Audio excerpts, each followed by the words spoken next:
take your calls. We're going to talk about the JD Vance memes a little bit in the first half, and then other memes in the second. We'll do a little satire, a little who knows. But your calls are going to be really important throughout the entire thing. You can call in through the phone lines, 914-200-0269. Write that down. I'm sure all the mods across the many chat rooms will drop those in there from time to time as well. 914-200-0269. And always remember, we're now starting to take Discord calls, which I think I would really like to prioritize, especially when we have guests on that night. If you want to ask the guests questions, get over to Discord and all that, jump into those, because the call quality is fantastic and a lot better to manage than Skype. Doesn't matter. Skype's gone in May. So I'm going to have to figure something else out with the hotline, just so that people in cars and everything else like that could just call in with a phone number and don't have to, use the chat apps and all that stuff while they're driving. I'm always thinking about the hands-free people, because it's very cozy for me to think about being live in somebody's car as they're driving home, as if it's really coming on over the radio, That was another thing about the SiriusXM radio story that we were talking about yesterday for a little bit, and it was I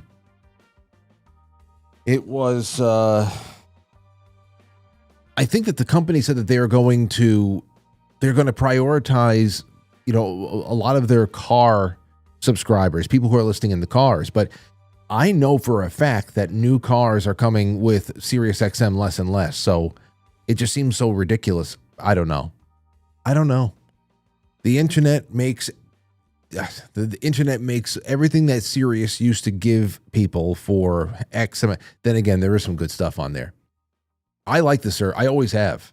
It's just it's a bad business model, and they have to get creative with things, and they've sunk too much money into deadweight operations like the Stern Show. But back to talking about other stuff. So we're going to be doing a little bit of this, a little bit of that, and a little bit of that, and a little bit of this. And I hope you guys are along for the ride, okay? All right, so into the grab bag. I want to talk about this. This is really an incredible specimen, isn't she? Representative, what is her name? Jasmine Crockett. She said again what we always say, modern day progressives from both parties are always signaling to the public when they talk so lovingly about illegal aliens, why we need to protect them at all costs and all that shit. They always, because it's indefensible, they always have to go to places that really defy logic, and they have to make some pretty big admissions along the way, especially their love still of slave labor. Because everybody, even lower class Americans, are too bougie to do some jobs. No. What am I, a fucking peasant? I would never pick an orange. Even though they got machines that do all that stuff now. I would never get into construction. I would never want to build a house. That's built beneath me to be able to build things. Ridiculous. But they keep trotting out these admissions and these rationalizations for. I would just listen to this if you haven't already heard it 18,000 times today. Here is Representative Jasmine Crockett. I think she's from Texas, so good job, Texas. How many of you are sending your kids to college to go and work on them? Okay, well, guess who is working the farms? So that you can afford your food. So that you can have food. So that you can have food. Now, thank an illegal immigrant, or you'd have no food. how many of you are looking to send your kids into hospitality after this college education so they can go and make the beds at the hotels? How many of you are... how many of you are... Yeah, you see, you don't want to go into hospitality. That's beneath you to work at a hotel. It's beneath you to listen to that. Listen to this. Think about how bougie this is. She sits up there with her legs crossed, dissertating about how we need the permanently dependent underclass of foreign nationals that they have just incentivized to come over here to work for beans so that everybody else can walk around demanding to be a bad bitch CEO of something. And they get upset when they don't have a job after all that education, after all that activism. They don't have a job. Then the activism becomes the job. Not because they were put on a bad track in life by people who taught them that this was the good thing to do. No, it's not because of that. Not because of bad decisions and bad upbringing and bad mentors. It's because of capitalism. Planning to send your kids to college, because that's what we do here. We send everybody to college. How many of you are planning to send your kids to college so that they can then go and build these houses? So the reality is that so long as we live in a capitalist society, there's always going to be someone or a group of people that will do work that some of the rest of y'all don't want to do. These are the people that are really making us great in this country. So then capitalism is good. Like, what do you say? She's so unintelligent. I know I shouldn't really lean on her too much and try to parse this up. She's so unintelligent.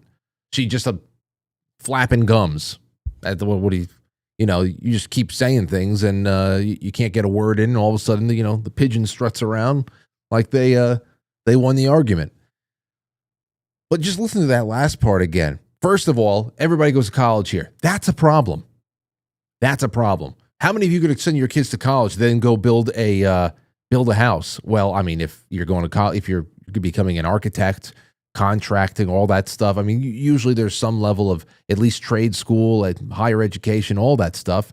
But other than that, it brings up a really great point. Why go to college? Why does everybody have to go to college? Why can't they just start going into building houses or working on a farm? What is wrong with working in agriculture? She's so unintelligent to lean on these vague references of capitalism to not only explain our predicament with foreign slave labor dominating certain sectors of the economy, but to then rationalize keeping it that way. And how did capitalism, I don't understand how this worked. How did capitalism guarantee every mouth breather in this country would receive a government-backed loan to go waste time in college? While illegal foreign labor is imported to do jobs that people never had a problem working before. Like, I mean, what about that sounds like free market at work? Where's the free market at work right there? Starting with government-backed bank loans. Starting with that. Where's the free market at work, Jasmine? And then to rest on that Kelly Osbourne mentality of who's going to clean your toilets, Mr. Trump. I mean, not for nothing, but farm work, construction, service industry jobs, hospitality, housekeeping. At one point or another, that just used to be called? That used to just be called being employed. And it wasn't a knock. So the fact that she's sitting up there so bougie. Oh my gosh. Free market enterprise is what creates the need for those positions and allows people to make conscious decisions to apply for jobs, to then accept or deny, reject the compensation that is offered for those jobs. What? Nobody's being conscripted here. So there's definitely something to be said about how something about our cultural disposition to reject manual labor as if it's something that is beneath us. The capitalist, the free market person, I would imagine, would want the opposite culture, where you have eager, skilled workers who produce far better products and services because they're eager. They want the job. It's not beneath them. They're taking pride in whatever they can get. Then, of course, it'd be great if the dollar had any buying power. But that's also tied not to capitalism, but protectionism and government spending and everything else. That's how we end up with a weak dollar and $3,000 ounce of gold that we have right now. So, yeah, I know you shouldn't spend too much time actually trying to make sense of Representative Crockett over here, because what's there? Not much.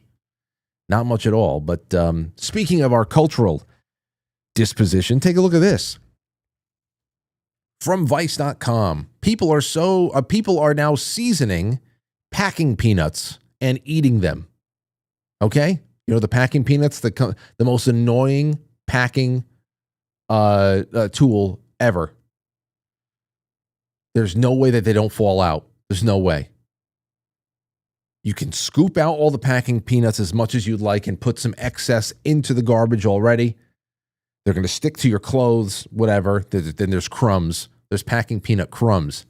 But no matter how much you scoop out, when you pull whatever it is that came in the box out, it's taking 25 packing peanuts that are all static clung to each other out with them. They're falling. They're blowing all over the place. They're sticking to the cat. They are horrible. You might as well pack packages with glitter. Anyway, people are eating them now. So, who said Darwin didn't have a point? Not sure if anyone told you, this is from Vice, but you're absolutely not supposed to eat those packing peanuts. Yes, they're not real peanuts. They're actually made of styrofoam, which you don't want to consume. At least you shouldn't want to consume them.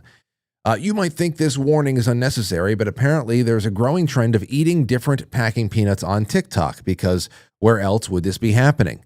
This habit seems to have originated from the brand Lush, a company that claims to use edible packing peanuts. Again, even these are not real peanuts, but rather vegetable starch-based alternatives, which still don't necessarily equate to safe consumption. Other brands are using biodegradable packing peanuts that are better for the environment, but still not recommended to eat. While the not recommended to, okay, so they're cleaner. Why would you ever, see, here's the thing, this is what I'm talking about. Even if the packing products are being made with more biodegradable, biosensitive, whatever, clean, whatever the hell it is you want to call it, materials, why does that immediately equate to you can eat this? Are you also guzzling all natural shampoos and every, like, why? Who cares? Well, you can eat it. It won't kill you. So then, I mean, that's why you eat it? Because it won't kill you? Is it enjoyable at least? Well, no, but it just feels like you're getting away with something. How often can you eat a packing peanut and say, I ate one, everything's fine? I'm sure actually many of the original have been eaten too. How many kids have eaten those packing peanuts? Probably a lot. Other brands are using biodegradable. While the non-styrofoam ones might not harm you, it doesn't mean you should eat them. They're just tossed freely into a package that's been who knows where, sitting around for who knows how long.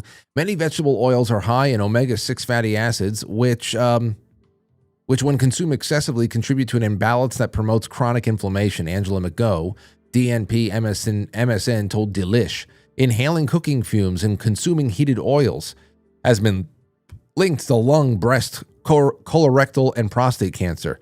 The nurse practitioner added that the ingredients in biodegradable packing peanuts like cornstarch, potato starch, vegetable oil, wheat starch, and other plant-based materials are heated to extremely high levels, often producing a known carcinogen called acrylamide.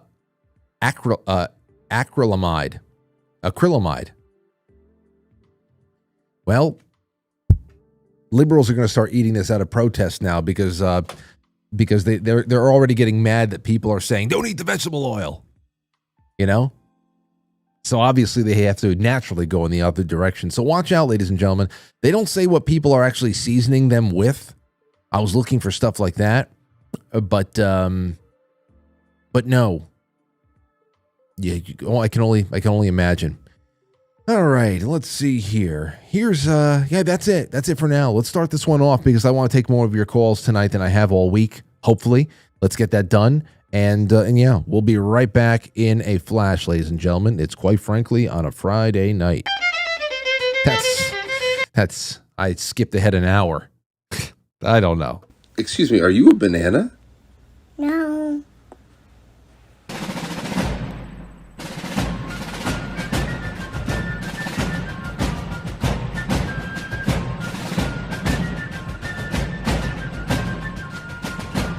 You let one ant stand up to us, then they all might stand up. Those puny little ants outnumber us 100 to 1. And if they ever figure that out, there goes our way of life. It's not about food. It's about keeping those ants in line. That's why we're going back. Does anybody else want to stay? Let's ride!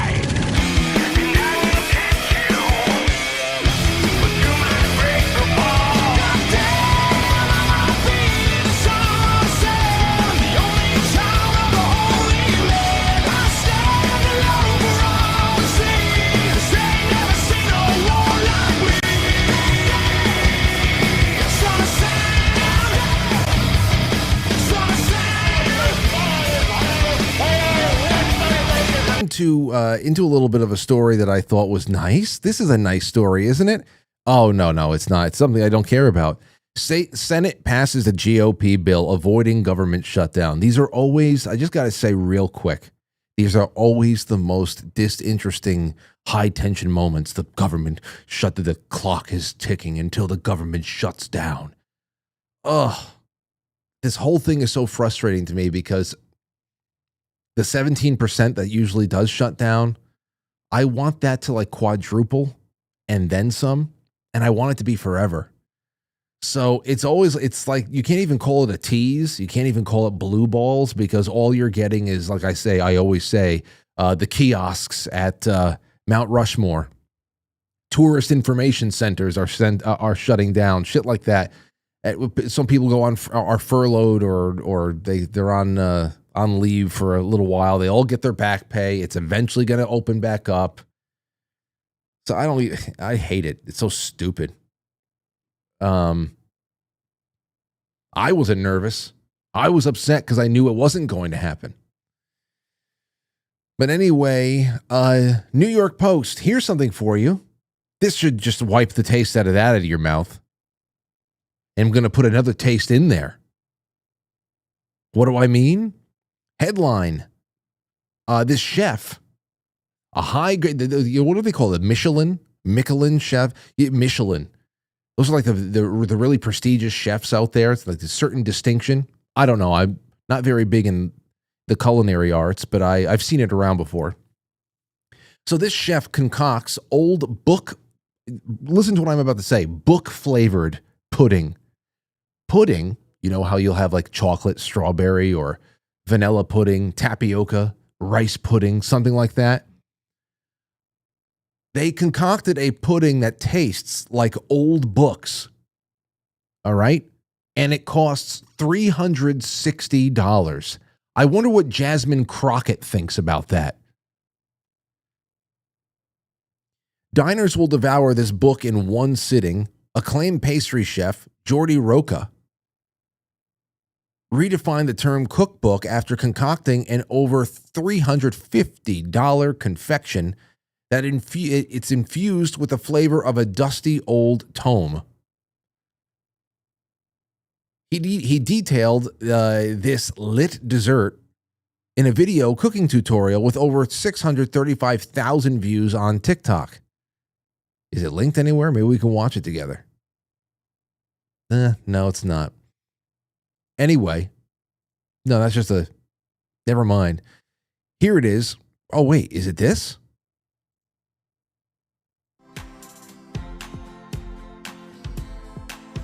No. Well, there's no audio on it. Forget about it. Anyway, so he's 46 years old, co-owner of Spain's 3-starred restaurant, El Cellar. Cellar? I forget about this. But has become known for creating desserts that blur the line between art and life. One of his most unique creations, one of his most unique creations, which she shared? They're screwing up the pronouns here. Now I don't know what the hell is, what's going on. It looks like a guy. That looks like a guy, but what's a guy anymore? A wig?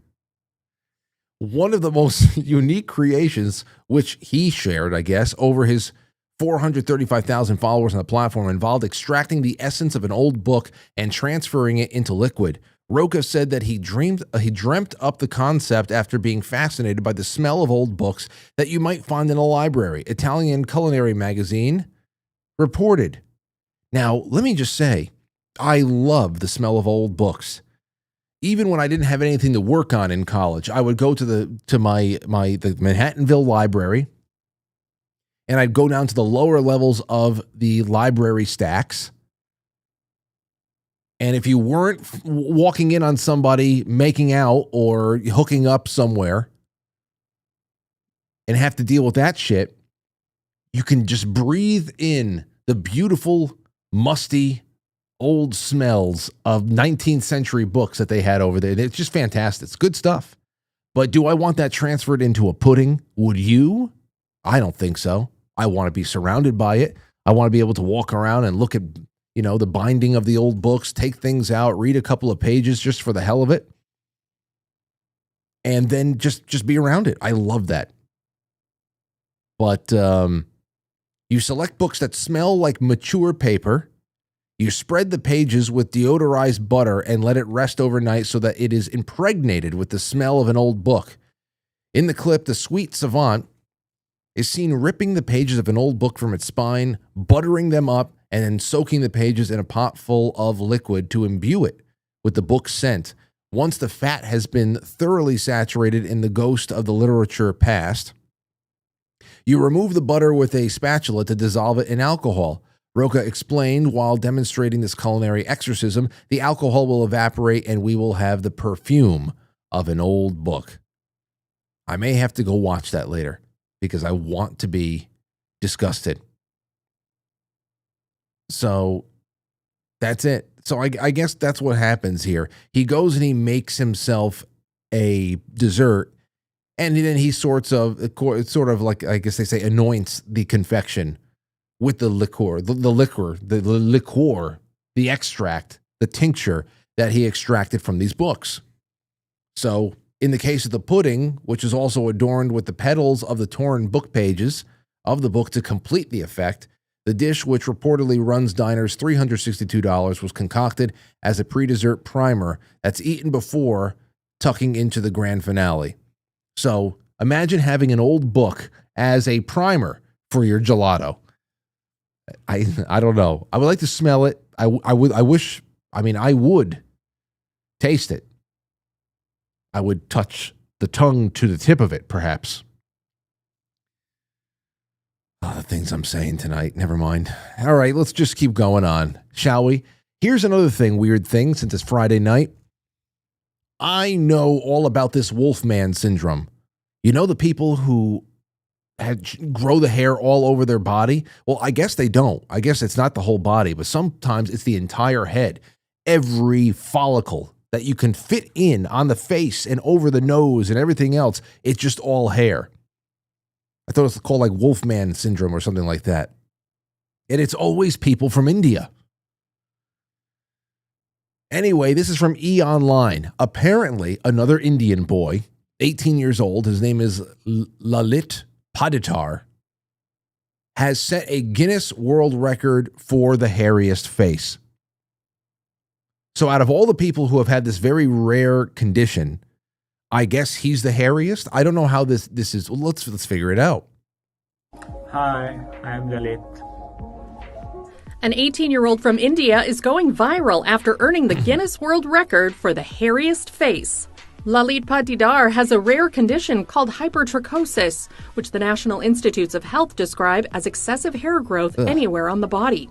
And Lalit's abundant face follicles have won him the Guinness title of the hairiest one of all. The teenager shares the news in an Instagram post that shows him posing with the official Guinness certificate and shots from the presentation. He captions the milestone, "Proud of me." He also tells Guinness World Records in an interview, I'm speechless. I don't know what to say because I'm very happy to get this recognition.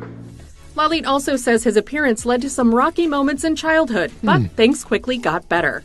Well, the first days at school was not so good because the other kids were scared of me.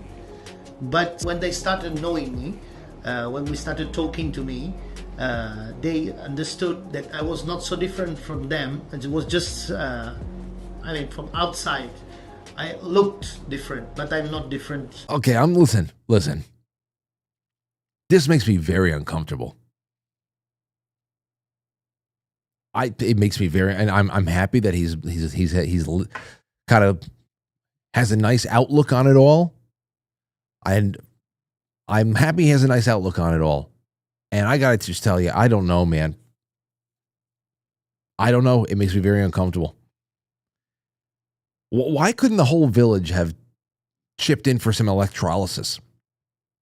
You know, I'm happy that he's found a way to cope and even thrive, but the whole village couldn't have chipped in for some electrolysis, spared him just some of that burden. I don't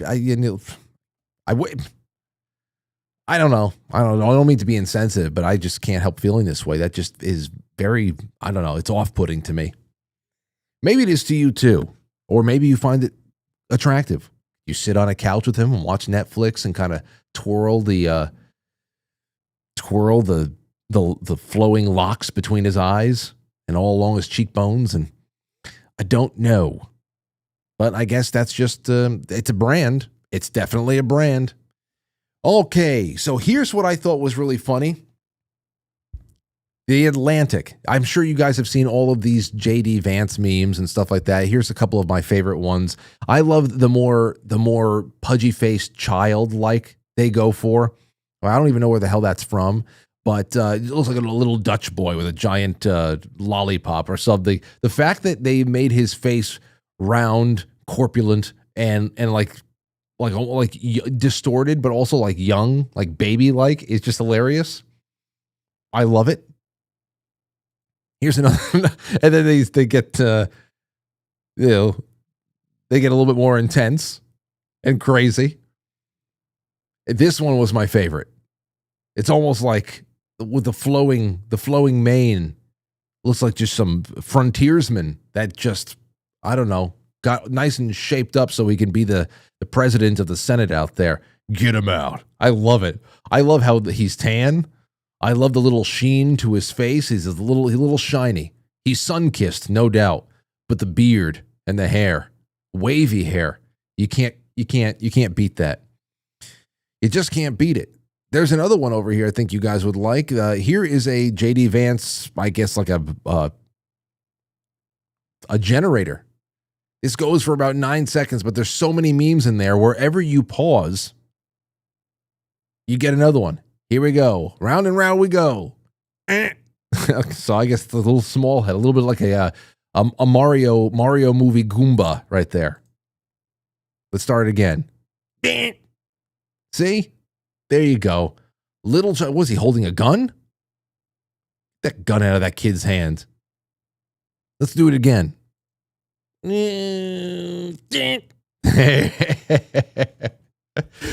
1980s fitness video Vance. Damn. Look at that. Look at the light just playing upon his golden hair. Fantastic. Of course, very, very, very, bright and hopeful in the world. Let's keep going again. We'll do 2 more pulls, shall we? 1, 2. Again, start it. Deep. Wow. Well, this one is a little bit more. I don't know what this one is. Maybe somebody has this one. I don't know. I mean, there's thousands, literally thousands. And we'll pull. Let's go 2 more. Look at that. Little Thomas the train engine. Little Thomas the steam engine.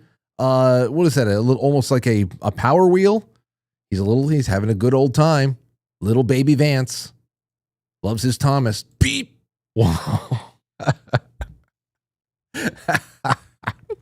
I love the bright, glaring eyes. What did they lighten his eyes? Is that a very, very light brown? But they paled out the face. They removed the hair, so he's big, a big oval, bald head with the neck beard and everything else. Boy, I do not want that looking at me in the middle of a dark alleyway. One more time. Bing! Who's this? That looks like oh man, I don't know. I wonder how many people they put together there. Is it Joe Biden, Vance, and Sarah Huckabee Sanders all together? I don't know. You just don't know how many people you can blend together now with these programs. One more time. I just what the hell's that? Okay, again. Teacher said, "Yo mama jokes are banned in the lunchroom." But this is my favorite one. It is a retweet, Santiago Pliego. And he's retweeting The Atlantic, the infamous Atlantic. The Atlantic writes an article, puts out, and here's the caption for it on Twitter. The online right has a fondness for JD Vance. So why are right-wing accounts posting memes of the vice president that make him look like a doofus? And Santiago replies with another JD Vance meme, which of course comes right out of Joker. You wouldn't get it. And they wouldn't get it. You know why? Let's read the article just for a little bit because I think it's very, very telling. of these people who have never been part of, I don't know, maybe many of them never been part of teams. They're never, never had really good close friends that rag on each other. Never been part of any kind of locker room culture or anything else like that. I know a lot of that is despised because it is this kind of aggressiveness with each other to take a person and mercilessly mock them in a way that really never ever gets too offensive, but is almost endearing. That is something that is tied in with masculinity. It's a very masculine thing that happens, no doubt about it. But still, it's so great when this cluelessness in the culture is expressed in so incredible ways on, I don't know, outlets like The Atlantic. Take a look at this. Wait, who is posting these unflattering JD Vance memes? The online right is trolling one of its own by Allie Breland. I hope Allie feels good about herself. Maybe she's learned a little something this week. JD Vance doesn't look like himself. In recent days, memes have spread across the social media in which the vice president's face has been photoshopped to give him cartoonishly chubby cheeks. He looks like a bearded baby or Humpty Dumpty. Sometimes he is holding a lollipop and wearing a child's baseball cap with a propeller affixed to the top. One meme takes his edited baby face and adds lusciously curly locks, while another changes his skin tone to a gentle purple hue, making him look like a Willy Wonka-inspired human blueberry. Let's see here. In every image, Vance has been reanimated as an utter doofus. These memes first appeared in October when a user on X posted an image of Vance captioned, "For every 100 likes, I will turn JD Vance into a progressively apple-cheeked baby." But babyface Vance has gone fully viral since last week when the vice president clashed with Ukraine's president Zelensky in the Oval Office. Many of the photos, most popular of which have received tens of thousands of likes on platforms such as X and Instagram, include captions that imagine Vance talking like a small child who cannot yet properly pronounce his words. "You have to say please and thank you, Mr. Zelensky." Right, yes. But what does that all mean? You see, this is why a lot of lefties were really excited. They thought that this was, there's a departure here. There's a split in the whole, there's a departure. They're making fun of Vance. This is, they hate him, or no. Because then they start saying, wait a second, why did everybody love these? Why is JD Vance himself retweeting them?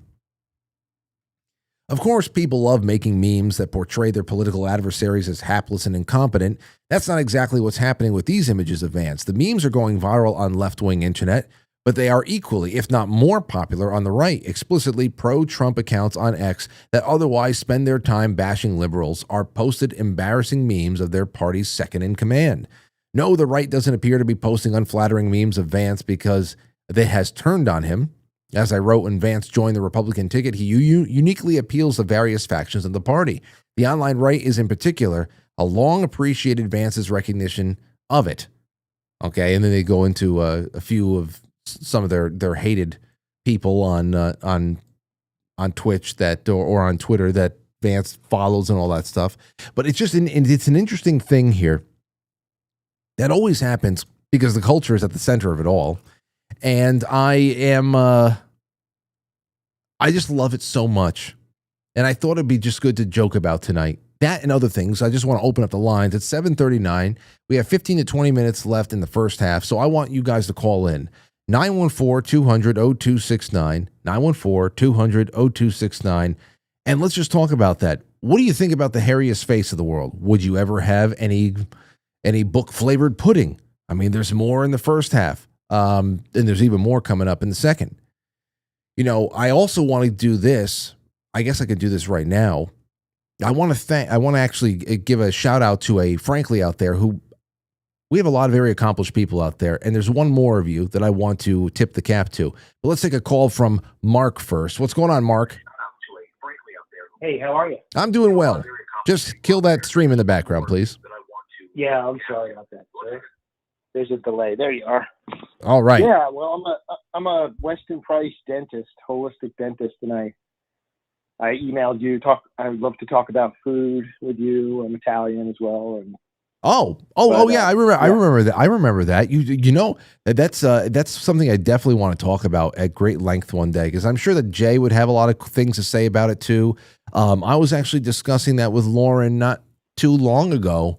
We were having a conversation about dentists and who I go to and who she has gone to in the past, and then she brought up this whole idea of biological dentistry and everything else, and so, what do you think sets it apart from everything? Are you not using certain substances? Do you still do all the same things? Do you not believe in things like root canal? What is it? Yeah, like the biggest thing to consider is the things that might not be compatible to our biology, I would say. So I don't use titanium, for example, for implants. I use ceramic. And then the other thing is the big metal problem. There are like 100 million Americans with mercury fillings. So there's been some statements as of late the FDA has made about the quality of a person's terrain. If they had kidney problems or mental health issues. So you're saying that 100 million people in this country still have mercury fillings? Well, it was 65,000, but it was supposed to be a study that was on the conservative side, because people are still placing them, which is sad. But they're not done. They're not done in practice anymore, right? I thought that there was a large. People are still putting them in. Really? Put them in. Yeah. I thought that was a thing of the past altogether. Nay, it is. There were two companies that stopped making it. So you can't get you can't get the manufacturers, or I guess the attorneys, I believe, probably said, let's not make this substance anymore. So it's like the truth's coming out, Frank, about like everything. Fluoride is. I was in Utah actually last week, and the state Senate, they basically banned fluoride in the whole state. So there's some great things happening. The truth, you're a really good friend, Tracy. I've been on her show just talking. I want to tell people the truth, what I know. So it's compatibility with the body. So nickel crowns are not that great for some people too, and we can go down all these rabbit holes. But you could ask me anything else. Well, I guess the last thing I would the last thing I would ask you in just this quick little exchange format. Because I'd love to have you on. Maybe like I said, maybe you can call in one night when Jay is here on a Thursday or a Friday, and we can have at least maybe a half a dozen really good questions, because there might be a lot of people out there wondering about whether or not they're getting good dental work done. If they need to see a dentist, who should it be, and what you should look out for. I try to give grace, regarding the new information, and kind of we all should be doing that with people that we're all crazy about. Well, certain things that were happening. That's where things have been the rubber has been hitting the road for a lot of people. Not even just with it's with everything, where people are going to eat.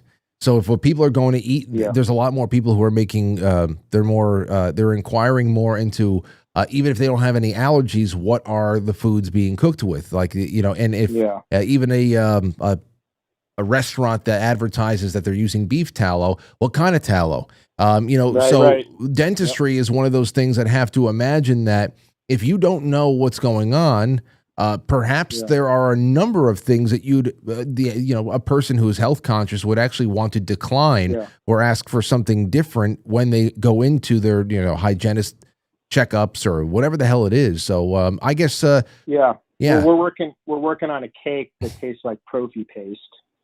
A cake? That's reference back to your cake. Like the book. With the book pudding? I was gonna say, that's geez, disgusting, man. Oh my god. Oh, Mark, what my worst part about going to the dentist was always the polishing at the end.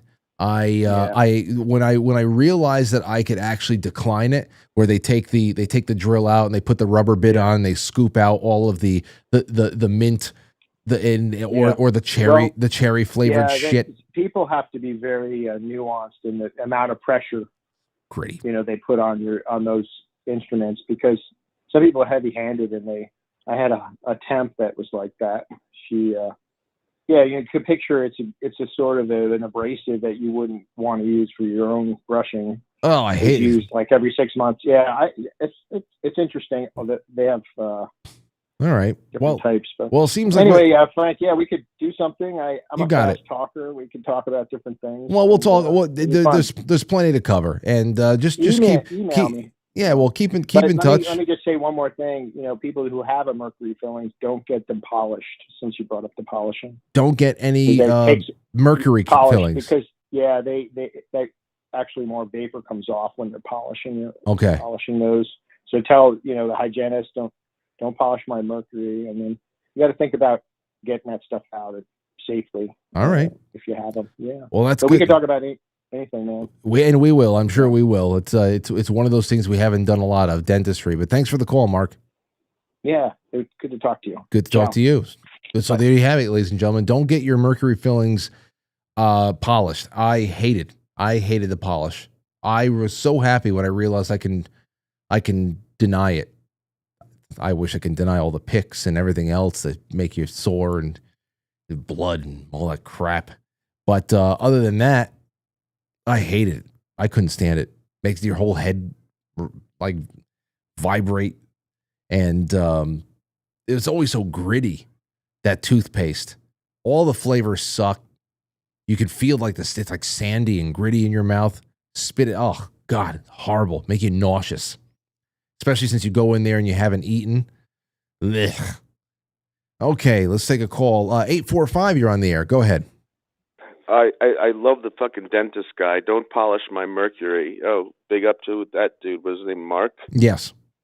Yeah, that's good stuff right there. I have gold implants, and wow. It's really not that much more. And what he was talking about is like they have a metal with like a white veneer, like a dude, for another $500 you get the gold. Just get the gold. So do you look like Joe Pesci from Home Alone? Oh no, like they're in the back of my mouth. Oh, okay, but if you look in the back of your mouth, you can clearly see a gold nugget back there. Oh hell yeah! Is it 20? How many carats? Oh, that's a freaking good question. I know it's gold. I had a guy in Mount Kisco do it. He is an esthetician, not an esthetician. What do they call it when they knock you out? What do they call that? Anesthesia. He's anesthesiologist. An anesthesiologist. Yep, an anesthesia dentist. So he gives you like straight up anesthesia when you're going to have something complicated done, like a root canal. Mm-hmm. And not many dentists can like put you out. He puts you out for it, and it's pricey, bro. We grew up in a world where we took good care for granted. I'm a little scared going forward, bro. I don't know about the doctors and the dentists. How many are going to be left? Well, I mean, you can talk. What do they cost? You did. That's what I'm saying. The people are asking these questions for the first time in their life. Maybe the first time that they never thought they'd ever have to. They'd have to ask these questions. And God bless, we had it so freaking good. We're just going to have to. We're going to. Oh, and the other thing I was going to call you about, Frank. My brother and I were talking about this. The whole kerfluffle about the Epstein files, where they're saying they didn't get enough of the Epstein files right out of the gate. And to me, this is the one point I wanted to make for these people is, you know what? Do you really not know the story already? Do you need the files? We know what the story is. Getting the files doesn't fucking mean anything at this point. Well, it'd be really nice to like, and the way are they like, the only guy that really got fingered was that English prince, right? He's the only guy that really like Bill Clinton went on 21 fucking Epstein plane rides, whatever the fuck it is. But this is the only guy that lost his shit over it. But I don't know. Well, he didn't lose anything. And I'm going to bang you on one other thing. What about the podcasters and the people that were like definitely solidly pro-Trump, but now that Trump's in office, we're saying like, you know what, we're going to keep his feet to the fire. We're going to keep an eye on him. I'm not saying we have to be dogmatic and step and fetch it but also to say like we need to hammer again and again, COVID. COVID is the reason that Trump is here, and this is just an endless. And I'll leave you here. I love you, brother. You're great fucking. Please conclude, because I'm trying to understand what you're getting at. I'm being crazy. COVID is endlessly fucking unpackable, and it proves everything we've known all along about the fucking insanity of our government. Be well. I'll talk to you later. All right. Well, if I think about all right. Well, first of all, knowing the story and everybody having their own version of the story is not. I don't think that's compatible. So we're talking about the reason why it's necessary for there to be some kind of public disclosure, especially through an official channel, especially if it's by way of a trial of some sort of an investigation that is now open to the whatever. Something that's been concluded and is now being open to the public. If there was actually justice that's going to be served, I mean, that is, we can't. What did we say before with the whole Q when we were talking about Q back in, I don't know, it was the late last summer, early fall. We were saying back then, the whole thing here is there can't ever be, if whatever is going to win out, there can't be two different sides. There can't be four different interpretations of what happened. It's everybody's going to know the same exact thing, and you're going to have to, because there's no way that you can go into new phases of life on Earth or anywhere in this universe if you can't. We can't, because the reason why we're not going anywhere very fast right now is because we're so splintered that it creates so much discord. And that in itself is, of course, useful to people in power who use government and everything else to do what they want with the world in direct, direct competition with what a free humanity would want. So all of that shit has to be dealt with, and people who are holding us back need to be exposed, and the story needs to be known by all, wherever the hell it is, and it's just got to be. Whatever the hell it is, whatever the truths are, as unsavory as they are for everybody or just some people, whatever. So yeah, no, that has to be known. To say, hey, listen, how do you not know the story by now? I mean, things like this with Bill Maher, everybody always says, oh, the Red Shoe Club.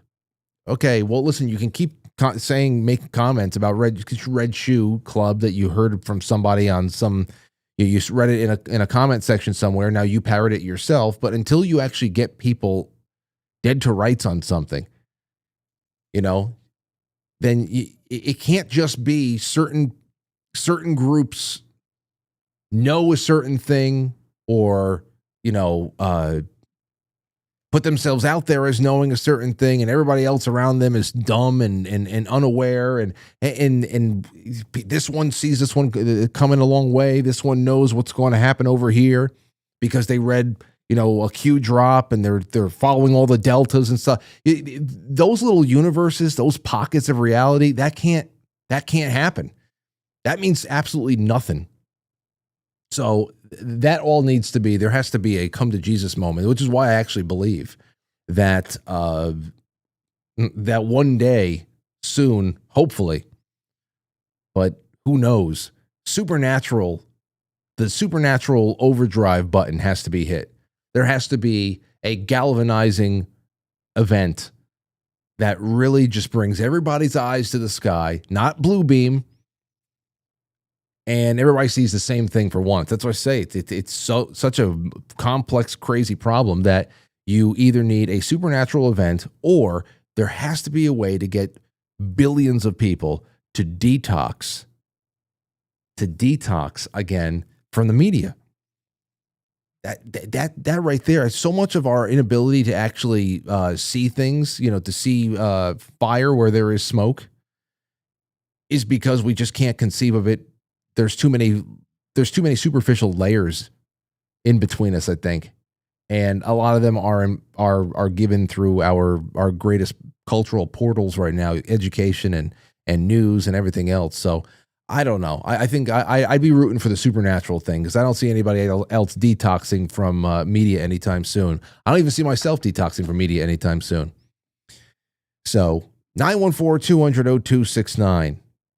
Do you have mercury fillings in your mouth? Call in. Let us know your problems. All right. 801. Go ahead, Dale. Hi, how are you today? I'm all right. What's on your mind? Hey, man, I just want to say, hey, thanks for everything you do. I love watching your show. I watch it on and off. I just had to make a comment about the hairy-faced guy. Okay. Someone needs to be an agent for him. Dye his hair green. He would be a great Grinch. Oh, it's crazy because he actually does. If it was green, I know what you're talking about with Grinch, like especially the Jim Carrey Grinch, because the nose has almost like a rounded hump kind of a snout look to it. This is why actually looks like a dog, because his nose is covered in hair to the point where it looks like he has a snout. The minute I saw that, that's the first thing I thought of, and that's why I had to call. And your caller, the dentist, talking about no fluoride. I love to hear that. I actually live in Utah. I didn't even know that passed, so it was great to hear that. Did you go in and check to see if that actually happened? I actually just turned my computer on, called you, and that was my next thing. So I haven't double checked it for sure, but I certainly hope it did, because I'm a big believer in no fluoride. Hold on, I just put a grok question in. Yes, fluoride is banned in Utah public water since March 14th of 2025. On March 10th, awesome. Good for you guys. I heard that you can't had some problems with those ritual abuse bills, but still, Utah Governor Spencer Cox announced his intention to sign House Bill 81, which prohibits the addition of fluoride to public drinking systems across the state. The bill has passed the Utah legislature in late February of 25 and took effect immediately, with the ban set to be fully implemented by May 7th, 2025. This makes Utah the first U.S. state to enact statewide ban of water fluoridation. So good for you, my friend. Yeah, I hope the rest of the country follows. I spent so much time trying to find fluoride filters for my family. So this is a good thing. I hope it trends across the country. I hope so too, Dale. Thanks for the call. Yeah, bye-bye. There you go. Yeah, New York will actually up the fluoride now, just to thumb its nose. Oh, yeah? We're going to do more fluoride. Ugh. So it's all right. I buy those Bordeaux. I guess it's that's what we're buying for the Berkey now, because Berkey can't put the filters out. So I do get the Bordeaux ones. And then you have the white ones that go underneath. Those are the arsenic and fluoride filters. Those got to get changed every 6 months, I think. But the black ones, those can go for like a year. What was it, 1,500 gallons or something? So don't worry. I don't expect the New York State Legislature to do anything that's actually pro-human and pro-health. So we will be continuing to filter our own water. I have to imagine that in all of Aurora's life, if she drank more than a couple of gallons over the last nearly 5 years now, over the last 4.5 years, if she drank more than a couple of gallons of just straight from the tap water, I'd be surprised. So she's got that going for her. All right, let's take a call. Kathleen, you're on. Go ahead. Hello? Hello? Yeah, go ahead, Kathleen. Oh? Hello? Can you hear me? I can. Are you there? Yes, I'm here. Okay, Can go you hear ahead. me? Go. Yes, go ahead, Kathleen. Yeah. I'm so happy you answered. Now, can I talk to Frank? Yes, you can. Hold on one second, okay? All right, thank you. All right, here we go.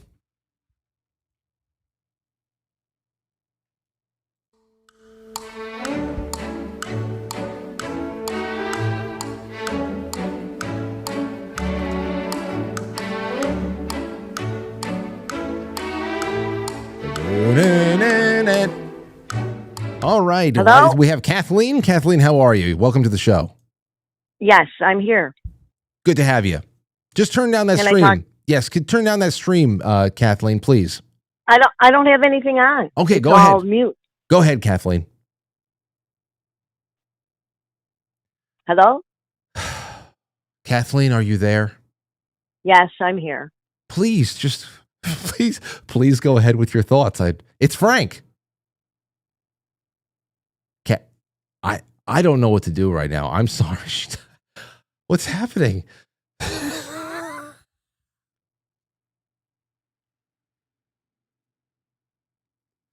Okay. All right. Let's go to a new call. Here we go. In Massachusetts, go ahead. Hello, Massachusetts. Hi, how you doing? Thank you so much for having me on. I'm going to say I'm a huge fan. I've been watching for a long time, and anyone watching, definitely drop a like and subscribe. This man has been uncovering and giving a mouthpiece to people that actually do things that are. I appreciate you. I appreciate you because you know what you just did right there.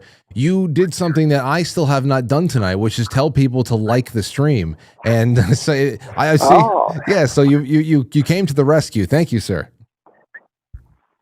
No, absolutely. I mean, and that's truly. I called in one time like a couple of years ago, but no, I feel like your channel definitely doesn't get channels like yours and its contemporaries definitely don't get enough love, of course. But we'll have our day. How you doing, sir? We'll have our day. Don't worry, my friend. So, what's on your mind aside from your very welcome praise of the show, and I really appreciate that. What's on your mind tonight? Well, tonight, I was just doing some research on some stuff. It was mostly music and mind control type of stuff, but I was also checking out very recently, and I won't name the channel, but it was 9/11 stuff. And I know that's not, we're on the opposite end of the calendar from 9/11, but it's pretty wild how now we have 3,600 architects that want they want to do a assessment of the official findings of 9/11. I thought that was interesting, but it's totally definitely not on topic with anything, but. Yeah. Well, I mean, listen, if you click around on the internet, there's always it's only a matter of time before you get sucked down a 9/11 rabbit hole again, and especially when you get closer to September, there's no avoiding it, and then it's in your suggested folder forever. But I would say this, and thank you for the call out there. A little bit of interference is. I never, after all these years, ever interviewed anybody from like architects and engineers for 9/11 Truth. Who was the guy that started it? Was his name Richard Gage or something like that? I forget. But I never interviewed anybody from there. I know I've made inquiries. I think we've done pretty good. We have some really great guests on the subject over the years, including now, we've had a couple of really nice dives in with Jason Burmis and others. But I always wanted to talk to somebody from there. And there was a time, I remember, probably you do too, where there would be court cases pending or anything else like that, where everybody thought that we're going to get 9/11 architects and engineers for 9/11 are going to get their day in court, and there's going to be this big thing. And I remember, following what's on the docket and what petition is going to be listened to, what's going to be taken up and all that, and just used to be disappointment after disappointment. But it does not mean that an incredible amount of very illuminating information is out there. And it should be pretty obvious that even to the common person at this point, if they care to look into it, that the official story is nonsense. But I'm sure we'll do a lot of reviews one day. Let's take a call from 559. Go ahead. Frank. Yes. This is Lynn. Lynn, welcome. This is Lynn. Hello, Lynn. Winters. Lynn, okay, hello. I'm calling in about the topic of the metal fillings, amalgams. Go ahead, mercury Lynn. fillings. Okay. First of all, from the time that I was maybe 5 years old, I had gone to the dentist so many times I can't even imagine why I went this many times. But my dad was a doctor; he should have known what he was doing. But my mouth got filled nonetheless with mercury fillings. How many? All of my molars, all the way up to the little, except for the very front teeth on the bottom and the top, those weren't filled. with amalgams. And then they got filled again when they fell out, and nobody had done any research on this. And also all the way into my adulthood, way far into my adulthood, did I realize what was in my mouth. And by that time I'd had 3, not 1, but 3 root canals. That's another horrible story. Hey, Lynn, do you have, now let me ask you this. Do you have is your family genetically predisposed to bad teeth? Do you have like soft teeth? I don't think so. Or was it just dietary? What was it? I think that my father was in the business of medicine, of medical. He was a chiropractor. And I think that it would have been like, yeah, you need to get your kids to, the dentist right away. You need to do this and that and the other thing. I think they just were brainwashed into, you need to do this, you need to do that. And that was back in the day when fluoride wasn't a big deal. Hey, that's not a problem. So yeah, but why so many cavities is my question. Because I have people in my life who have spent a good amount of time in their life brushing 2, sometimes 3 times a day, but still they cannot stop cavities from forming. Right. So I don't know if it's just something. I don't know that I did. I just know that probably any little tiny thing at all, my dad was sold a bill of goods of you need to do this. Gotcha. Because they didn't think there was a problem with it, is what I think. All right. So you ever pick up radio stations with your fillings? No. Okay. But what I do have is I do have a diagnosed back condition from genetic. I mean from birth of spondylolisthesis and pars effects. It's at L4, L5 in my back. These effects of that affect all the nerves that can control everything from the waist down. So bowels, bladder, and legs. It's a slowly degenerative issue. And they would like to, they being everybody in the medical profession that I ever saw anything about anything that had to do with me medically, we got to diagnose this, and we got to diagnose this as multiple sclerosis. Because the way mercury acts in your body is the way it affects the nerves. It acts like it's multiple sclerosis, and multiple sclerosis can in fact be caused from mercury fillings. Okay, so then way late in my life, I started having my fillings removed, but you have to have them removed by somebody that knows how to remove them, because that can be just as dangerous. So at this point, I have no mercury fillings in my mouth, but I do still have those 3 root canals. Okay, but my question was going to be, did you ever get the fillings removed? And once the fillings were removed, did you see any kind of improvement to your back and other things? Now that if you assume that that's what I said. I did have them all removed. Yeah, but I'm talking. But I still have the congenital back problem. So no, that did not change that. Okay, all right. But you still believe could it just be after all these years, whatever? If it is tied to the yes, it could. It's accumulative. It's hard to get it out of you. It's hard to detox it out of you. I would have to spend every single waking moment of my life from then to now detoxing. And I don't do that. Okay, well, I'm happy. I'm happy you got it all out of you. Did you replace it with anything else? Because you still have the cavities. Yeah, I had gold, and I have some of the teeth have been extracted now. I had gold at one point. I had ceramic.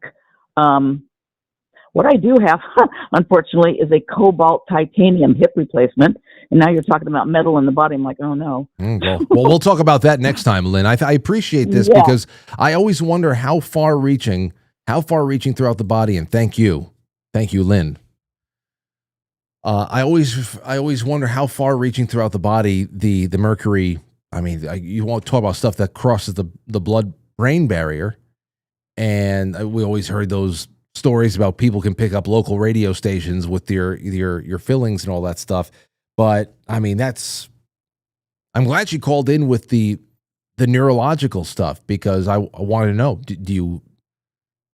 do you link your fillings to anything that's going on in your body? And of course, the next question would be, once they have been removed, and just like Mark, the dentist that called in before, talking about, hey, make sure when you get them removed, you find somebody who knows what they're doing. It almost sounds like it's removing asbestos. You got to call in the asbestos crew whenever you want to take all that stuff that's been wrapping your pipes in the basement for the last 80 years off. You got to call somebody in that knows what they're doing, and they got to air quality test the room and all that shit. I didn't know that removing mercury fillings was just like removing asbestos, but I guess so. It makes sense. especially if it could be a neurotoxin. You don't want to disturb it too much. But what happens when it's gone? Is the damage permanent? Are there some things that you guys at home, if you had these fillings, that once they had been removed and they were cleaned out and something else that was a little bit more neutral was put in, did you see any improvement in symptoms or full recovery from what had been ailing you in the years prior? I'd love to know about that. Okay, let's go here. Tanya, what's going on? Hi, how are you today, Frank? Well, Tanya, so what's on your mind?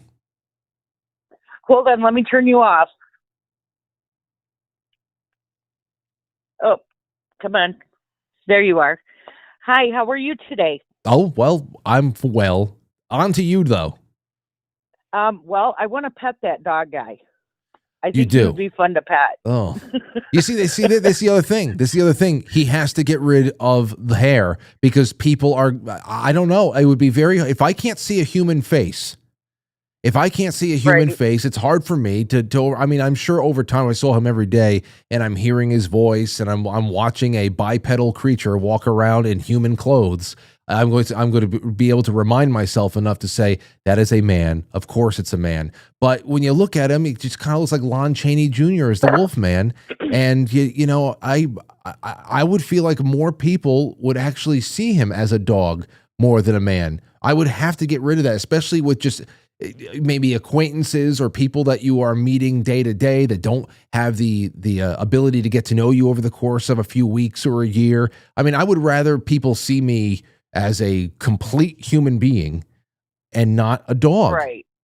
Right. Because I don't want him in my house. I want to pet him in a park or something. Yeah. You know? Right. I tried to call last night. I don't know if you have time for me to tell a quick story about a really cool job I had once. You go ahead. Okay. I live in Michigan and I worked at Frankenmuth for the Historical Museum. And it was kind of a second job. I was in my 30s, I think.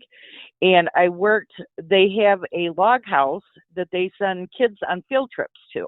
Mm-hmm. So it's a log house and it has like a smokehouse out back and all these things. And the kids would come and we would do different activities. And I had to dress up like, you know, I'm from the 1800s and French braid my hair and all that. And we would do these activities with the kids and they would be separated in little pods and each person would teach them something. But the funnest part was at the end of the day, well, like they would usually eat lunch in the yard. It's a really beautiful property. And most of the kids were from the inner city. So of course they, you know, they don't really know much about farms and things like that. And so they were all hungry. So we would start talking about what they had for lunch. And of course, I'm playing the part of a woman from the 1800s that does not know what what they have for lunch. You know, the little pizza put together kits or whatever.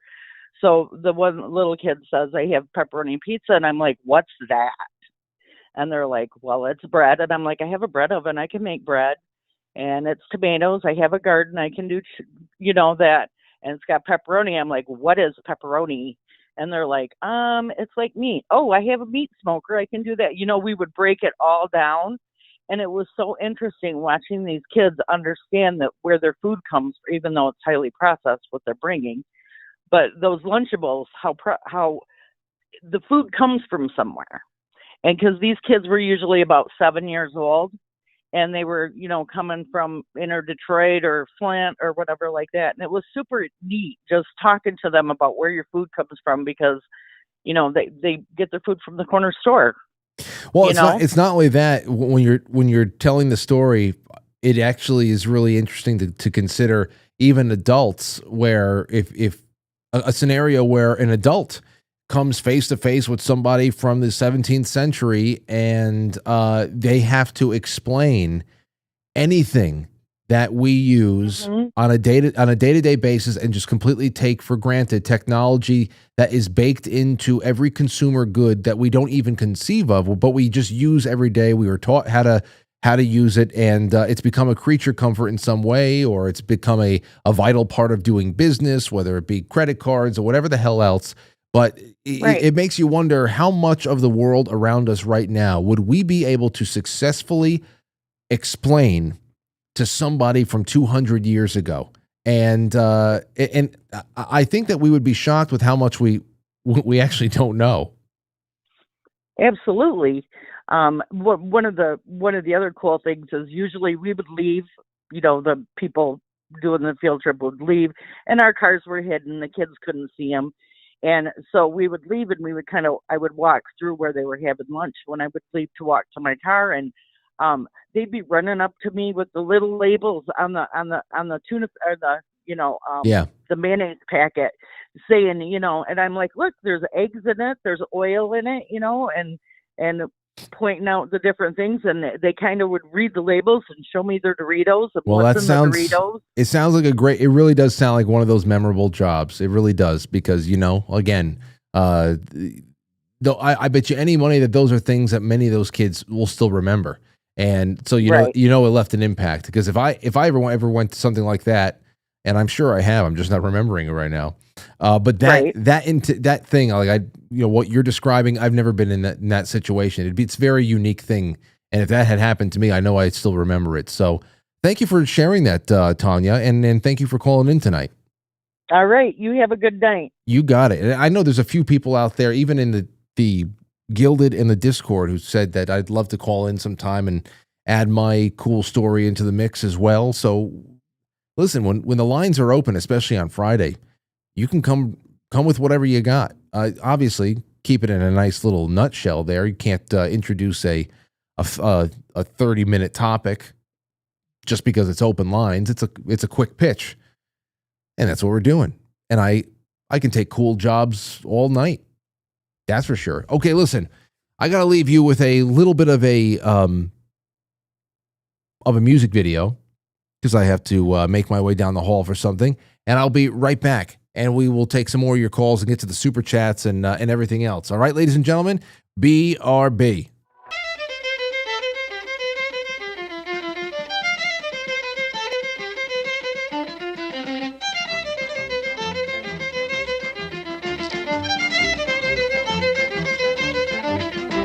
Welcome to Intermission.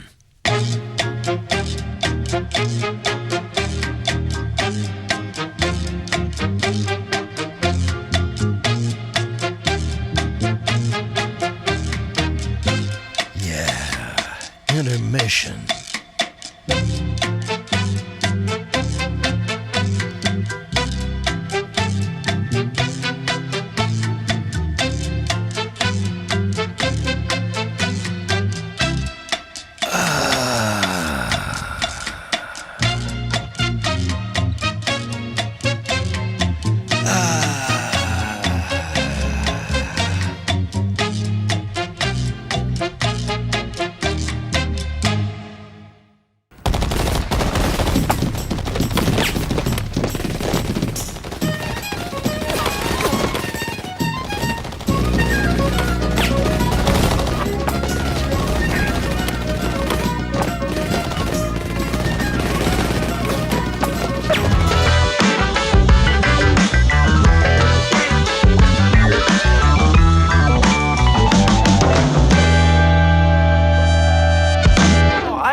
Evil, I just misunderstood. Dum, dum, dum. Okay. One hell of a night, huh? Got the calls coming in. Reading through some stuff. Let's read through some of these super chats. Grandma Grateful says, happy Friday. Have a great weekend. Well, thank you. Have a great one, you too. K. Corvin 2400 says, let's hope that chef doesn't concoct a drag queen storyline scented flavored pudding. Oh, whatever the hell that would do. Then again, Gwyneth Paltrow and her candles. So who the hell knows? Neo on quitefrankly.tv says, happy Friday, Frank. Hello, Neo. Thank you, Sean Joe and Smitten Kitten and Witchy Poo and Sea Blanche. Slug Trail. Jeez. What's up, Slug Trail? And Porpoiseful. You guys are all having a good time. And I'll come and check in on you guys again in a little bit. Stove a couple of minutes ago says, "Great Friday, Frank and Frankly's. Enjoy the weekend." I will. I will find every opportunity I can to just sit back, relax, and try not to think about the big checks that have to be made out to the IRS. You know what? I mean, that's just the way it is. Let's see. Jay Britz says, "If the hairiest face makes you uncomfortable, imagine, if you will, the Guinness Book of hairiest ass winner." Can you imagine that? No, I cannot imagine the Guinness hairiest ass winner. That's one thing I'm happy I don't have to look at, unless somebody is. But then again, nobody has clothes on anymore. TGIF Frank and Frankly says, "Jay Britz, you're the best." Vic says, "Hey Frank, you're wearing the Aurora shirt I made for you. I almost thought maybe it got lost. I didn't thank you for this." Yeah, it's a really cute shirt. It's the first time I ever wore it. I got this back in Christmas, but and I wear it privately, but still, so cute. Look at that. So that's that's so nice. I like the color of the blue too. Aurora. It's actually it's a pretty good. It's a band name. It's like a good band font. Aurora's first album. Use that font. Okay. Oh, here's a tip of the cap to one of our friends out there and a longtime supporter of the show. This is from the Gateway Pundit. "Victory for election integrity. Maryland court rules against state overreach in landmark voter rights case." This is from 2 days ago. United States District Court for the District of Maryland struck a blow for election integrity by siding with plaintiffs Catherine Strauch Sullivan. You know who Kate is? Kate is Wendy Mahoney's sister. Okay, and they both watch the show, and they're also obviously very active here. So Kate and David Morsberger in their legal battle against Maryland State Board of Elections officials. The court rulings dismantles overreaching state-imposed restrictions that had prevented access to critical voter registration data, thereby championing the cause of transparency and accountability in the electoral process. I wonder what Marley Hornick thinks about this, because this seems to be right up her alley. The plaintiffs, both registered Maryland voters, argued that the state's regulations unjustly restricted their ability to use the voter registration list to investigate potential inaccuracies and irregularities, a right that they claim was safeguarded under the National Voter Registration Act. The crux of the controversy centered around a state regulation that explicitly banned the use of these lists for investigations into past elections, which the court found to be preempted by federal law. The court's memorandum opinion, penned by Judge Matthew Maddox, decisively affirmed that such state-imposed restrictions were incompatible with the NVRA's objectives. The ruling emphasized that the federal act was designed to enhance voter participation while simultaneously ensuring the accuracy of voter rolls, goals that Maryland's restrictive measures directly undermined. So I want to just say congratulations to Kate and David for their work out. And that's awesome. That's really great to see people doing this. It really is. And for them to be so, so close to the show, I think it goes to show what kind of people are just in this audience alone. That's really wonderful, great news, and congratulations to Kate. And thank you for all the support over the years. Okay, let's see. Something else here. Let's take a look over at what's going on in the Babylon Bee. Now, this is something. I agree with this one. Here you go. Studies show majority of people who say they don't want kids have never flown a toddler around in a laundry basket while making rocket ship sounds. Oh, no, they haven't. No, they have not. I still pick Aurora up in her chair. And I still fly Aurora around the house to say goodnight to everybody on Sunday night. Just, kind of like, so she sits right here on my arm like a branch, and I have her belly right in my hands. It used to be that her entire body, most of it, was right here in my forearm, on my forearm, and I'm just taking her around, flying her all over the place. And now, she's over, she's like 52 pounds or something like that because she's so tall. She's just big and healthy. But I work out just for this reason. I will be able to continue to fly her around until she's at least 70 pounds. Until she's at least 70. The problem is going to be the length. She's going to be so long, so much longer at that point. But at night, she's, Daddy, I want to fly to everybody. Okay, you got it. Flying around, she's giving everybody high fives. Sunday night, she's going upstairs, and I fly her all the way up the stairs and then land her right in front of the bath. Oh, I already miss it. I really do. Because there's a big difference between 20-pound Aurora and 50-pound Aurora. Big difference. So, anyway, I'm just happy she's growing and healthy. There you have it. Federal judge appoints himself president. There you go. You can't be president when I'm around. Track and field runner accidentally trips and punches attack rival. I'm sorry. Track and field runner accidentally trips, punches, and attacks rival with a sword. I'm sure that some of you have seen some of that ridiculous footage of the track and field athlete who took the baton and clubbed another school's runner across the back of the head.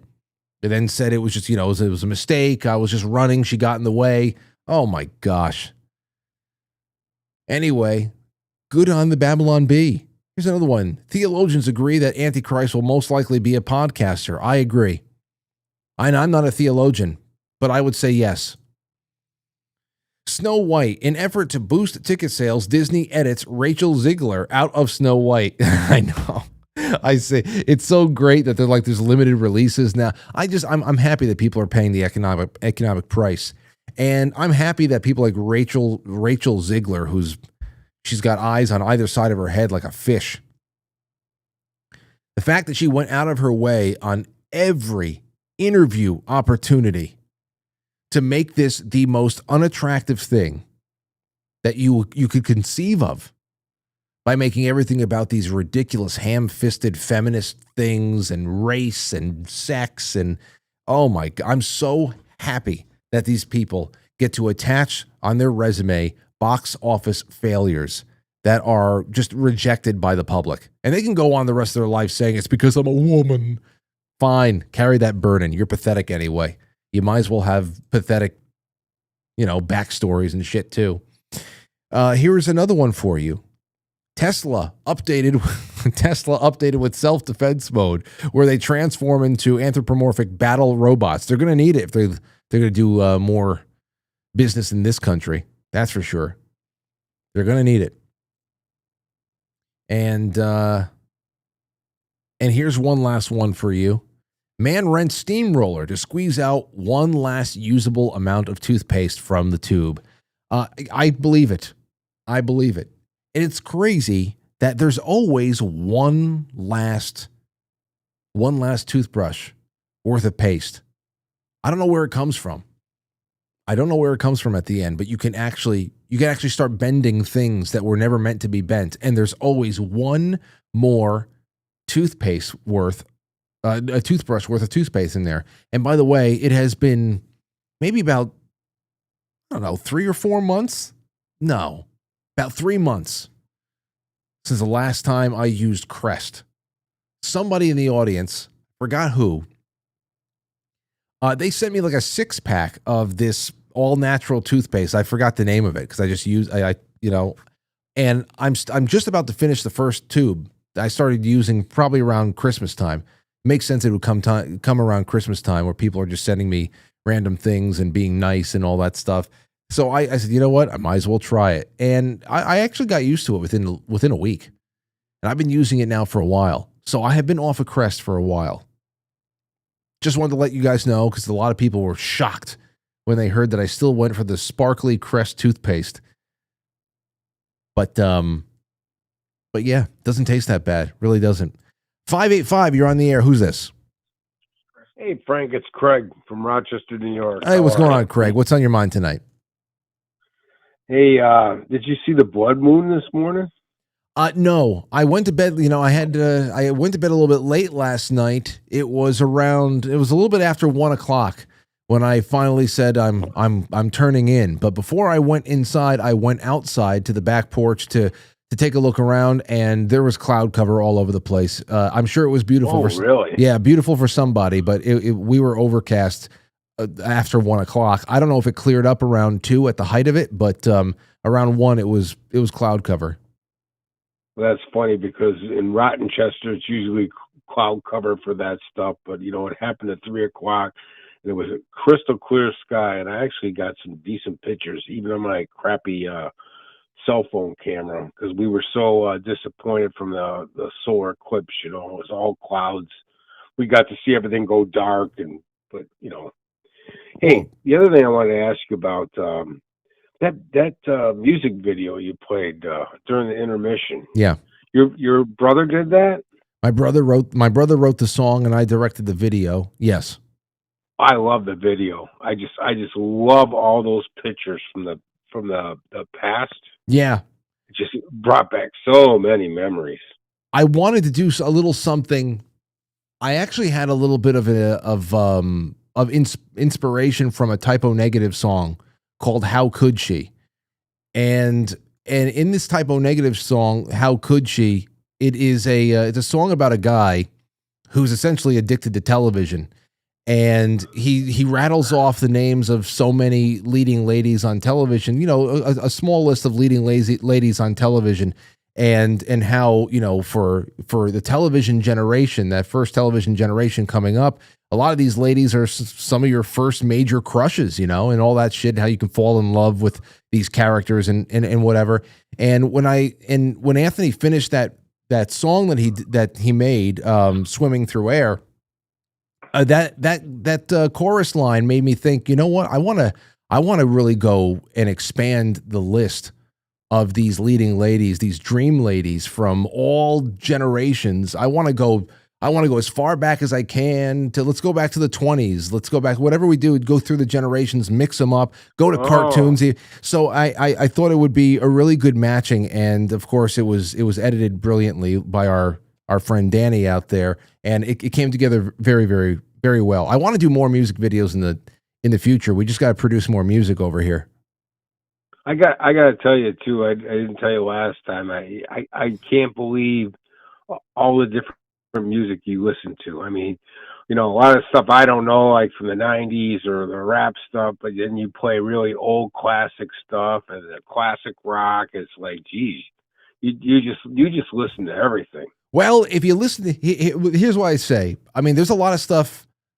I just thank my parents first and foremost for that. I mean, if you listen to the Saturday night special last week with my father in here and my cousin, my mother was on the couch for a little bit, just hanging out. But I mean, I grew up with all of their music, and then, the golden oldies and all that stuff, and going to my grandmother's house in the early morning and spring and summer mornings, and listening to her listening to things from the 30s and the 40s, and you get a lot of Benny Goodman, you get a lot of Glenn Miller, you get all this stuff over time, and then all of a sudden it's just kind of in your DNA to have variety. So when I started being able to go out there and buy my own music, and then when we can just start downloading music and listen to things for free and try new things out, forget about it, went all over the place. And I think that's just that's good. Like Aurora asks for dance music, for rock and roll. She's not afraid of heavy metal. She's not afraid of things. Sometimes she'll turn the individual songs that she doesn't like off for one reason or another, but she asks for spooky music.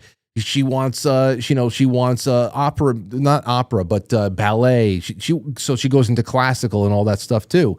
So I just want to make sure that she's in a position that I was in, to when she's able to go out there and really start seeing what the world has to offer as music goes and stuff, that she'll know where to start looking, and she'll have a good time in a lot of different genres. Yeah, that you're right though. But I mean, I grew up with my parents, Peter, Paul, and Mary, and Pete Seeger back in those days, and all that music's just like ingrained in me. So I know what you're saying. Yeah, that's really great. Well, I'm glad. Well, thank you for taking note of that, man, and thanks for the great questions, because I like talking about that, and it's a very important part of life for me, especially, and I'm glad to make it an important part of the show that people enjoy. So there you have it. Hey, one more thing. The weather in Rochester, as much as I complain about it, has gotten so much better. It's in the 60s now. I planted my cayenne peppers today. I can't wait to put them in my garden, and now I get to do my 7-mile walks outside, and it's just so nice to be able to walk outside now. Yeah, absolutely. And we had two days, almost 2 days in a row that were flirting with 60 degrees this week, and I think that we hit 71 here today, which was amazing. Well, hopefully that comes our way tomorrow. We'll see. But thanks for the call, sir. You're in New York, New York? I'm near New York. I'm in Westchester. Okay. But God bless, my brother. All the best to you, too. Have a good one. There you go. Oh, I love talking music, especially with stuff that I don't know. I like listening to new stuff. 972 from Dallas. What's going on? Hi. Yeah, today President Trump said that CNN and MSNBC are illegal and people should go to jail. I thought he was only going to be a dictator on day one. They did? He did? Yes. He said CNN and MSNBC is illegal? Or he are illegal. He says both they're illegal. Hold on, let me get the story up. Wait a second. President Trump says CNN and MSNBC are illegal. Let's see here. Correct. They should be deemed illegal. President Trump railed against the media on Friday, suggesting some of the actions of the press be deemed illegal and should be investigated. Well, yeah, they're an integral part in intelligence operations. We've exposed that over the years very easily. In speech at the Department of Justice, during which Trump railed against people and entities he claims have targeted him, said views on CNN and MSNBC are corrupt. Well, he has every right to believe that, doesn't he? Believing it is one thing. Yeah. Persecuting people is another. I thought he was only going to be a dictator on day one. Who did he persecute by saying this? By saying it, no one. Oh, okay. So then go, then get the fuck out of here. What the fuck are you talking about? I'm going to go make a stink. Dallas, is that the best? Please. No wonder the Cowboys are so bad. That's the best you got to offer. Anyway, let's see here. I would have. I mean, that's actually reserved. That's a reserved opinion. What the hell? What should he think after the last 8 years? I have the compilations on this show. On this, I have the Russia dossier compilations on this. All of the things that they have worked alongside the CIA and the national security state. They have worked alongside of to try to legitimize, to create paralyzing problems for Donald Trump, and also to be able to hinder his ability to do his job on the world stage. I mean, what the hell are you talking about? I understand that you are incapacitated in some way by your biases. Everybody has them, sir, from Dallas. I understand that. Everybody has their biases. But geez, man. Were we all just imagining the last what was the last 8 years? Really? That was all legitimate? Was the press legitimately looking into a Russia influence operation in 2016 and 17 and 18 and 19? It was all legitimate. It just, they were on the scent of something. It just didn't pan out. Or did Trump obfuscate that? We're going to get that he meddled with that too. The guy with no institutional power. Oh, people are so sad. It's good to just ask them basic questions about it, and they just out themselves. No, he didn't do anything about it. He just had an opinion. He had a dictatorial opinion. Stove says, great Friday, Frank and Frankly's. Enjoy the weekend. Again? Thank you, sir. Jen Moole says, great week of shows, Frank. Thank you. Jen, I agree. It was a good one. And we got some good ones coming up next week, because now we have We're going to be a little bit more guest heavy in the second half of the month for sure, and there's more coming our way. The Sentinel says, great Friday night. Chill with the Franklys. Another night of unique quality programming. Cheers. Thank you, sir. And Smitten Kitten says, I love your show, Frank. Give a kiss on the forehead to little cutie pie daughter. Oh, I will. I will smother her in kisses tomorrow. Let's take a call from Derek. What's going on, Derek? Hey, this is Stephanie. Oh, Steph, how are you? I'm pretty good. Good. Is this Frank? Yes, it is. Welcome to the show. Wow. Thank you. You don't sound like yourself, like everyone says. I know. I was just calling up to talk about TDS, Trump derangement syndrome. Oh, yeah. Go ahead. Yeah. So I went. It was just a little short story I had. I went to the beautician, and she's always saying something crazy and funny and stuff, but she said something about. She took a picture of some Trump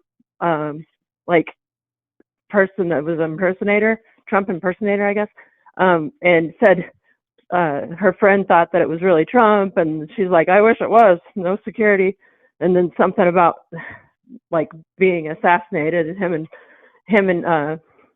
and Musk should walk around without security, and I was like, nope. I said, nope, I don't think so. Let's move on to another subject or something. This is all at the salon. Yeah. Yeah. And so hopefully that doesn't come up. That doesn't come up too often. That it wouldn't be very enjoyable for me. I would hope not. I mean, I like the way she does my hair, but we can't talk about politics, so it's kind of. I just try to. I see it coming, and I end it. Let's move on. Yeah, let's talk about something else. That's the whole thing there too about salons. I mean, that's supposed to be. I understand it because even with barbershops and everything else like that, I mean, these are supposed to be sacred places. You know what? I have quite a few friends. I have at least two or three friends that are essentially bald, but they still go to the barbershop because they get their beards done, they get their head shaved. It's just about about being at a certain place at a certain time, having familiar faces, having some people to talk to. It's like going to a bar. So you don't want that to be all muddied. I understand. But thanks for the call, Stephanie, because that's thank you. Who the hell wants Frank, we love your show. Oh, wow. This is Stephanie and Derek. We've been listening to you since I think 2017. Oh, I know. I know the Fisters. Oh, yeah. Aren't you guys? Cool. Yeah. Aren't you guys in the postcard club? Yeah. We're in the picture club or whatever. Yeah. Okay. We love the pictures too. Wait, Polaroid or postcard? I just know I send you mail a lot, and Polaroids. Yeah. Absolutely, I know you guys. So all the best to both of you. Okay, have a good night. Good people. All good people. Let's see. All right. We have a couple more things I want to do, and then we're going to be off. Actually, we might get off a little bit earlier because there's a few other things I have to take care of back at home. But gratefully, we have a nice bit of programming for you after the show tonight. And here's what's going on QuiteFrankly.tv.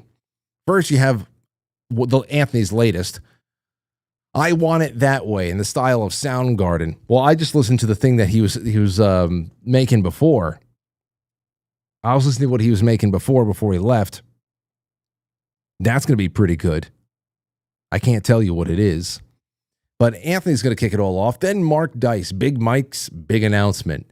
Jeremy Ryan Slate with Raw Egg Nationalist, the Masculine Renaissance. Tucker Carlson interviews Clayton Morris. Brian Scoff, Edgar Casey, and the Children of the Law of One.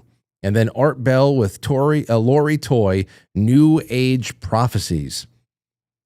Good stuff after the show tonight on QuiteFrankly.tv. And speaking of Jeremy Ryan Slate, the latest bulletin, which is linked in the description of this episode, or you can find all of the bulletins on QuiteFrankly.tv. When you put the mouse pointer over articles, you'll see the blog, the old blog posts, and then you also have newsletter archives. You can read every newsletter we ever did since last August. You should definitely do that.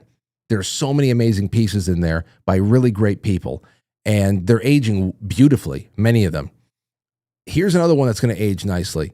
This just came out for this month's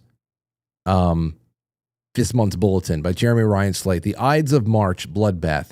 Caesar's Fall and the Power Lesson We Can't Unlearn by Jeremy Ryan Slate. And it's about the Ides of March, which is tomorrow, the 15th. When we say the Ides of March, what does it mean? And what is its cultural significance? The important point to start is to understand the Roman system of dating. You're going to get some great history in this. There's always something awesome inside of this, not only inside, but throughout these bulletins, which we're already starting to put it all together. I see the emails starting to bubble between Krista and Lauren and John Carroll for the April edition. So that is going to be fun. That's coming up. I'll probably write something for that because it's going to be my 40th year. Finally commences. So I'll write a little something for that. I don't know what the hell it'll be. But also I'm really excited about the April bulletin is going to be the premiere of the Quite Frankly Spring Fever mixtape. So the latest playlist that I put together for Spotify, I just put out the winter playlist that came out in January, right after the holiday playlist. Well, we've been listening to the winter playlist for the last 2 months or so. Good stuff there. The spring playlist is going to be so good. It is so refreshing.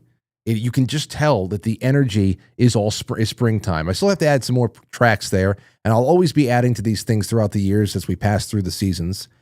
But I can't wait to release just the spring playlist. And then the summer playlist, there's going to be a lot of yacht rock in the summer playlist.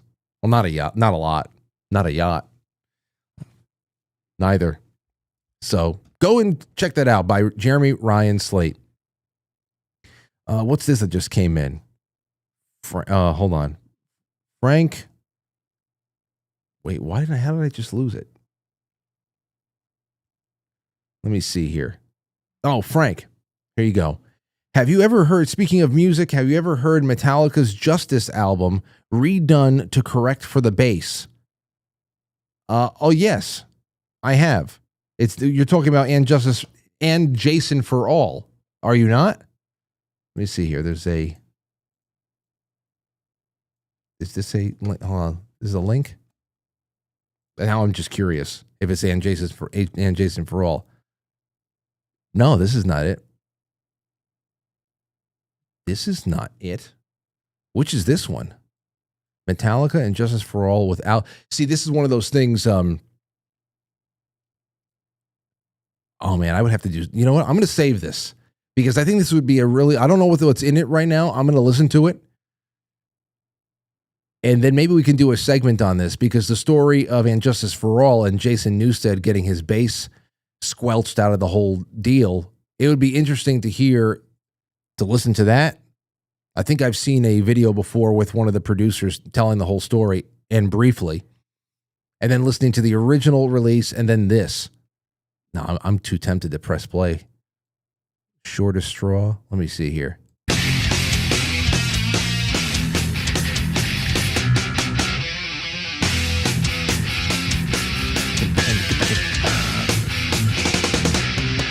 The bass sounds really good. And this guy he's playing so nice. He's playing with the fingers too.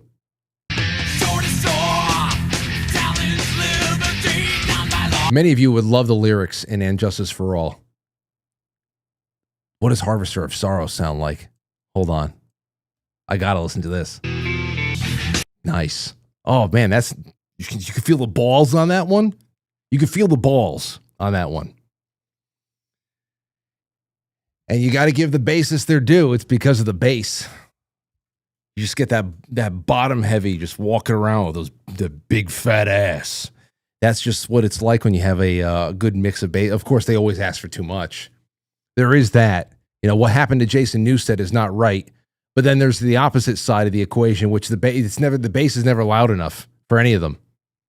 So no one's ever happy. Just stop it already with your dumb bass.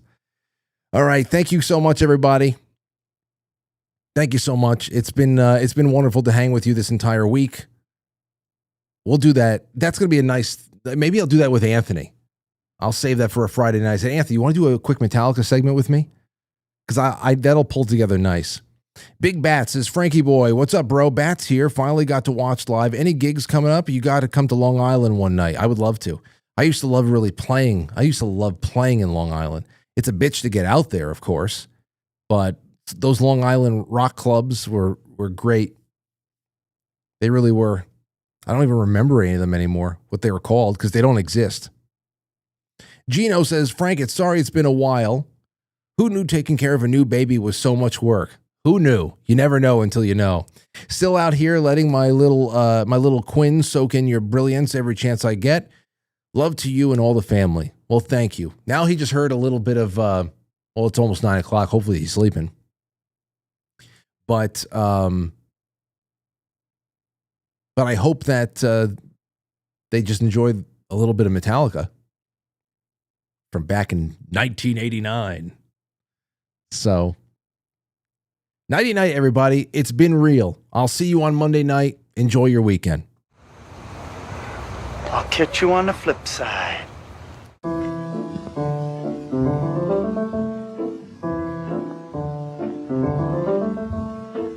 Quite Frankly is filmed before a live studio audience, and now our Super Chatters, starring Gino, Stowstube, and Jay Britt, not to be outdone by Vic. Thank you guys and gals so much. Thank you to the Gold Pillars. I'm about to release the scratch off over there. Thank you to the Rumble Ranters, and even those of you who are throwing those lemons around over on D Live. We'll see you on the other end of the weekend. Get to quitefrankly.tv and enjoy yourselves a nice after-hours bit of programming. Bye-bye.